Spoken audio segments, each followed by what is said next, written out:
Friends, మనకి space గురించి అతిపెద్ద మిస్టరీ ఏమిటంటే ఆరెసిబో మెసేజ్ ఎప్పుడు ఎవరి నుంచి రాబోతుంది. ఈ ఆరెసిబో మెసేజ్ అనేది ఒక స్ట్రాంగ్ ఇంటర్సెల్యులర్ రేడియో మెసేజ్. దీన్ని 16 నవంబర్ 1974లో ప్యూర్టికోర్ యొక్క ఆరెసిబో రేడియో టెలిస్కోప్ నుంచి స్పేస్లోకి పంపించారు.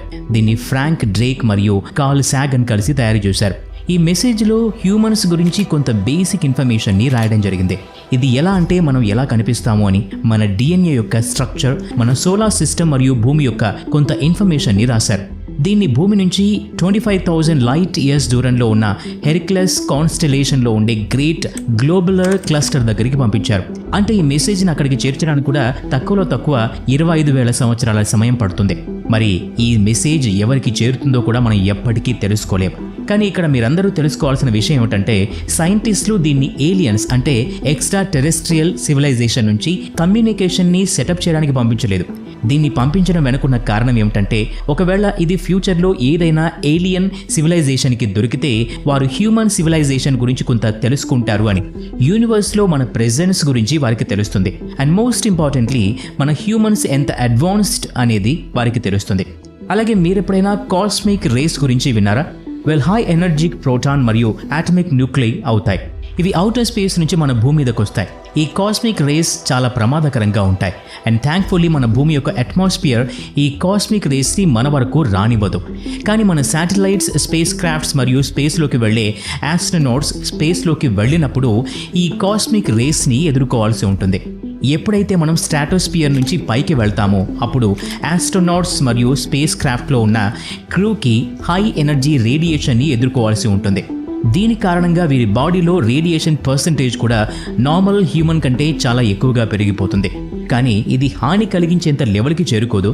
కానీ స్పేస్ క్రాఫ్ట్స్ మరియు అందులో ఉండే ఎలక్ట్రానిక్ డివైసెస్ దీనికి బలైపోతాయి. ఎప్పుడైతే కాస్మిక్ రేస్లో ఉండే పార్టికల్ యొక్క ఎనర్జీ ఒక లిమిట్ కంటే ఎక్కువ పెరిగిపోతుందో అప్పుడు అది చాలా సులభంగా ఈ ఎలక్ట్రానిక్ డివైసెస్లోకి ఎంటర్ అవుతుంది మరియు వాటిని డ్యామేజ్ కూడా చేయగలదు. అందులో ఉండే డేటా మొత్తం పోయే ఛాన్స్ కూడా ఉంది. ఇప్పుడు మీలో చాలామంది ఆలోచిస్తారు, అరే యార్ అయితే ఇందులో మిస్టరీ ఏముంది అని. మిస్టరీ ఏమిటంటే 2009లో నాసా యొక్క advanced composition explorer space craft నుంచి డేటా ప్రకారం ఏం తెలుస్తోంది అంటే, పోయిన కొన్ని సంవత్సరాల నుంచి అవుటర్ స్పేస్ నుంచి వస్తున్న కాస్మిక్ రేస్ యొక్క ఇంటెన్సిటీ 70% పెరిగిపోయింది అని. హ్యూమన్ స్పేస్ అబ్జర్వేషన్ హిస్టరీలోనే మనం ఎప్పుడూ కూడా ఇంత ఎక్కువ కాస్మిక్ రేస్ ఇంటెన్సిటీని అబ్జర్వ్ చేయలేదు. ఇది ఎంత హైగా ఉంది అంటే మనం స్పేస్లోకి వెళ్లే ముందే స్పేస్ క్రాఫ్ట్స్, ఆస్ట్రోనాట్స్ మరియు రేడియేషన్ నుంచి కాపాడే షీల్డ్ యొక్క క్యాపబిలిటీని మళ్ళీ ఇంకోసారి చెక్ చేయాల్సి వస్తోంది. మరియు మన కరెంట్ టెక్నాలజీ దీన్ని ఓడించగలదా లేదా అనేది చూడాలి. కానీ ఇక్కడ ప్రశ్న ఏమిటంటే, ఈ కాస్మిక్ రేస్ అసలు ఎక్కడి నుంచి వస్తున్నాయి? ఈ విషయం మనకు తెలుసు. ఇవి అవుటర్ స్పేస్లో ఉన్న స్టార్స్ లేదా గ్యాలక్సీస్ నుంచి ఎమిట్ చేయబడతాయి. అలాగే మన సూర్యుడు కూడా వీటిని ఎమిట్ చేస్తాడు. కానీ ఇక్కడ ఆలోచించాల్సిన విషయం ఏమిటంటే, ఇంత తక్కువ సమయంలో దీని ఇంటెన్సిటీ ఎంత ఎక్కువగా ఎలా పెరిగింది అని. ఇది కూడా ఒక అన్సాల్వ్డ్ మిస్టరీగా ఉండిపోయింది. ఇప్పుడు మేము మిమ్మల్ని తీసుకెళ్తోంది మెర్క్యూరీ ప్లానెట్ పైకి. మెర్క్యూరీ అంటే బుధుడు. ఇది సూర్యుడికి అతి చేరువలో ఉన్న ప్లానెట్ మరియు ఇది చాలా మిస్టీరియస్ ప్లానెట్ కూడా. మెర్క్యూరీ సూర్యుడికి ఎంత దగ్గరగా ఉంటుందంటే దీన్ని మన భూమి మీద ఉన్న టెరెస్ట్రియల్ టెలిస్కోప్ నుంచి అబ్జర్వ్ చేయడం కూడా చాలా కష్టంగా ఉంటుంది. ఇది వింటే మీరు తప్పకుండా ఆశ్చర్యపోతారు. మెర్క్యూరీ ప్లానెట్ వాల్యూమ్లో సగానికి పైగా దాని కోర్ ప్రెజెంట్ అయి ఉంటుంది. అదే మన భూమి కోర్ అయితే కేవలం దీని 10% వాల్యూమ్లో మాత్రమే ప్రెజెంట్ అయి ఉంది. సెకండ్లీ, దీని డెన్సిటీ కూడా చాలా ఎక్కువగా ఉంది. సైంటిస్టుల అంచనాల ప్రకారం చాలా సంవత్సరాల క్రితం ఈ మెర్క్యూరీ ప్లానెట్ని వేరే ప్లానెట్ వచ్చి ఢీకొని ఉంటుంది. దీనివల్ల దీని ఔటర్ లేయర్ వేరైపోయి ఉంటుంది. లేదా ఇది కూడా జరిగి ఉండవచ్చు. ఇది సూర్యుడికి చాలా దగ్గరగా ఉన్న కారణంగా దీని ఔటర్ లేయర్ పోయి ఉంటుంది. కానీ అసలు నిజంగా ఏం జరిగిందో ఎవ్వరికీ తెలియదు. ఇదే దీన్ని మిస్టరీగా మార్చేసింది. మరియు ఈ విషయం చాలా కొద్ది మందికి మాత్రమే తెలుసు. మన ఇన్నర్ సోలార్ సిస్టంలో ఉన్న 4 రాకీ ప్లానెట్స్లో భూమి తర్వాత మెర్క్యూరీ మాత్రమే ఎలాంటి ప్లానెట్ అంటే దీని దగ్గర కన్సిడరబుల్ మ్యాగ్నెటిక్ ఫీల్డ్ ఉంది. మీరు మా వీడియోస్ని డైలీ ఫాలో అవుతుంటే మీకు ఇది తప్పకుండా తెలిసే ఉండాలి. మెర్క్యూరీకి ఒక సైడ్లో ఐస్ కూడా ఉంటుంది. అంటే నిజంగా ఇది చాలా మిస్టీరియస్ ప్లానెట్. మిస్టీరియస్ అనే పదం రాగానే మనం మన సోలార్ సిస్టంలో ఉన్న ప్లానెట్ 9 గురించి తప్పకుండా మాట్లాడుకోవాలి. నేను ఇక్కడ ప్లూటో గురించి మాట్లాడట్లేదు. ఇప్పుడున్న చిన్న పిల్లాడికి కూడా తెలుసు ప్లూటో ఇప్పుడు ప్లానెట్ కాదు అని. దీని వెనుకున్న రీజన్ కూడా మీకు తెలుసు. 1781లో విలియం హెర్షెల్ యురేనస్ ప్లానెట్ని డిస్కవర్ చేశారు. దీని తర్వాత ఏం తెలిసిందంటే ఈ ప్లానెట్ యొక్క ఆర్బిట్ పైన వేరే ప్లానెట్ యొక్క ఇన్ఫ్లుయెన్స్ ఉంది అని. ఆ ప్లానెట్ పేరే నెప్ట్యూన్. దీన్ని 1846లో జోహమ్ గోట్ఫ్రీడ్ గ్యాలే అనే అతను డిస్కవర్ చేశాడు. దీన్ని స్టడీ చేసిన తర్వాత ఏం తెలిసింది అంటే నెప్ట్యూన్ యొక్క ఆర్బిట్ పైన కూడా ఒక ప్లానెట్ యొక్క ఇన్ఫ్లుయెన్స్ ఉంది అని. ఆ సమయంలో ఉండే సైంటిస్టులు దీనికి ప్లానెట్ ఎక్స్ అని పేరు పెట్టారు. సుమారు 90 సంవత్సరాల తర్వాత అంటే 1930లో క్లైడ్ టాంబోగ్ అనే అతను ప్లూటోని డిస్కవర్ చేశాడు. అప్పుడు అందరికీ ఏమనిపించిందంటే మనం ప్లానెట్ ఎక్స్ని కనిపెట్టేశామని. కానీ అలా జరగలేదు. ఎందుకంటే ప్లూటో మనం అనుకుంటున్న ప్లానెట్ ఎక్స్ కాదు. అది ఇప్పటి వరకు మనకు దొరకలేదు కూడా. ఇప్పుడు ప్లూటో అనేది ప్లానెట్ జాబితాలో లేదు కాబట్టి ఆ హైపోథెటికల్ ప్లానెట్కి ప్లానెట్ 9 అని పేరు పెట్టారు. సైంటిస్టుల అంచనాల ప్రకారం ఇది ప్లూటో చుట్టుపక్కల క్విపర్ బెల్ట్లో ఏదో ఒక చోట ఉంటుంది. ఎందుకంటే ప్లూటో మరియు క్విపర్ బెల్ట్ మీద కూడా దీని ఇన్ఫ్లుయెన్స్ ఉంది అని కన్ఫర్మ్ చేసేశారు. కానీ అన్ఫార్చునేట్లీ మనం ఇంతవరకు దీన్ని చూడలేకపోయాం. ఇప్పటి వరకు మనకు దీని అబ్జర్వేషన్లో ఓటమే మిగిలింది. ప్లానెట్ 9 గురించి చాలా థియరీస్ అయితే ఉన్నాయి. ఇందులో ఒక థియరీ ఏం చెప్తుంది అంటే ఇప్పుడు ఈ ప్లానెట్ 9 అసలు ఎగ్జిస్ట్ అయ్యే లేదు అని. చాలా సంవత్సరాల క్రితం జూపిటర్ యొక్క స్ట్రాంగ్ గ్రావిటేషనల్ పుల్ కారణంగా సోలార్ సిస్టంలో ఉన్న ఒక జాయింట్ ప్లానెట్ దాని ఆర్బిట్ నుంచి వేరైపోయింది మరియు దాని ఔటర్ లేయర్ పూర్తిగా నాశనం అయిపోయింది. ఈ థియరీ ప్రకారం ప్లానెట్ 9 అంటే ఆ జాయింట్ ప్లానెట్ నాశనం అయిన తర్వాత మిగిలిన కోర్ మాత్రమే. దాన్ని ఈ రోజు వరకు డిస్కవర్ చేయలేకపోయారు. కొంతమంది అయితే దీన్ని రోగ్ ప్లానెట్ అని కూడా అంటారు. అంటే ఈ ప్లానెట్ మన సోలార్ సిస్టంలో నుంచి పాస్ అవుతూ వెళ్ళిపోయింది.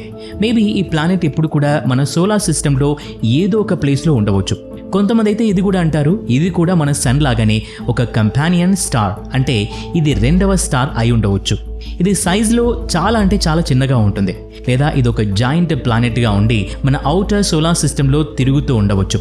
గ్రావిటేషనల్ పుల్ వీక్ కారణంగా ఇది వేరే సోలార్ సిస్టంలో పార్ట్ అయిపోయి ఉంటుంది. థియరీస్ అయితే చాలానే ఉన్నాయి, కానీ వాస్తవం మాత్రం ఎవ్వరికీ తెలియదు. చివర్లో మేము మీకు ఎలాంటి ఫెనోమెనన్ గురించి చెప్పబోతున్నామంటే దీనికి Einstein spooky action at a distance, అంటే చాలా దూరంలో జరిగే భయంకరమైన యాక్షన్ అని పేరు పెట్టారు. మేము చెప్తోంది క్వాంటమ్ ఎంటాంగిల్మెంట్ గురించి. ఇదొక బేసిక్ ఫెనోమెనన్. ఇది చాలా దూరంలో ఉన్న 2 పార్టికల్స్ మధ్య జనరేట్ అవుతుంది, మళ్ళీ తిరిగి ఇంటరాక్ట్ అవుతుంది. ఇది జరుగుతుంది అని తెలుసు, కానీ ఇలా ఎలా జరుగుతుందో మనం ఎక్స్ప్లెయిన్ చేయలేం. ఫర్ ఎగ్జాంపుల్ 2 పార్టికల్స్ని చాలా దూరంలో వేరువేరుగా పెట్టడం జరిగింది. అంటే యూనివర్స్లో 2 ends. క్వాంటమ్ ఎంటాంగిల్మెంట్ ప్రకారం ఒకవేళ first particle clockwise rotate అవుతే second particle anticlockwise డైరెక్షన్లో రొటేట్ అవుతుంది. వీటి కోఆర్డినేట్స్ కూడా ఒకదానికొకటి మిర్రర్ ఇమేజ్లా ఉంటాయి. వీటి మూమెంటం మరియు పోలరైజేషన్ కూడా ఒకదానికొకటి రిలేట్ అయి ఉంటాయి. దీన్ని ఒక ఎగ్జాంపుల్తో అర్థం చేసుకోవడానికి ప్రయత్నిద్దాం. ఒక వ్యక్తి అమెరికాలో ఉన్నాడు అనుకుందాం, వేరే వ్యక్తి ఇండియాలో ఉన్నాడు అనుకుందాం. అమెరికాలో ఉన్నతను లెఫ్ట్ సైడ్ వెళ్తే ఇండియాలో ఉన్నతను రైట్ సైడ్కి వెళ్తాడు. అతను తలను కిందికి దించితే ఇతను తలను పైకి లేపుతాడు. అంటే సేమ్ మిర్రర్ ఇమేజ్ లాగానే. కానీ ఇక్కడ ఎలాంటి కమ్యూనికేషన్ జరగడం లేదు. ఇదే దీన్ని ఇంకా ఇంట్రెస్టింగ్గా మార్చుతోంది. దీన్ని మీరు ఇమాజిన్ చేయగలరా? యూనివర్స్లో 2 ఆపోజిట్ ఎండ్స్లో ఉన్న 2 పార్టికల్స్ వాటి మధ్య ఎలాంటి కాంటాక్ట్ లేకపోయినా కూడా అవి ఈ విధంగా బిహేవ్ చేస్తున్నాయని. అంటే వీటి మధ్య సిగ్నల్స్ ఉన్నాయి. అంటే అవి లైట్ కంటే కూడా చాలా అంటే చాలా వేగంగా ప్రయాణిస్తున్నాయి. ఇదైతే ఫిజిక్స్ లాకి పూర్తిగా వ్యతిరేకంగా ఉంది. క్వాంటమ్ ఎంటాంగిల్మెంట్ అనేది క్వాంటమ్ మెకానిక్స్ యొక్క ఫీచర్. 1935లో Albert Einstein, Boris Podolsky, Nathan Rosen యొక్క రీసెర్చ్ పేపర్స్లో అయితే ఇదే మెయిన్ సబ్జెక్ట్. వీరి తర్వాత ఎర్విన్ స్క్రోడింగర్ అనే అతను దీనిపైన రీసెర్చ్ చేశాడు.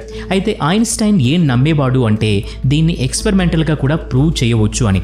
ఇక్కడ ఎలక్ట్రానిక్స్, ప్రోటాన్స్, న్యూట్రాన్స్, చివరికి చిన్న చిన్న డైమండ్స్ కూడా ఈ ప్రాపర్టీని షో చేస్తాయి.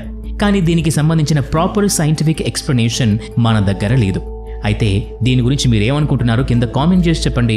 దీంతో పాటు ఇది కూడా చెప్పండి, మనం ఈ సిరీస్ని కంటిన్యూ చేద్దామా వద్దా అని. ఈ వీడియో నచ్చితే లైక్ చేయండి, షేర్ చేయండి.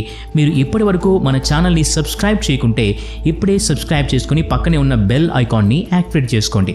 నెక్స్ట్ వీడియోలో మళ్ళీ కలుద్దాం. Thanks for watching.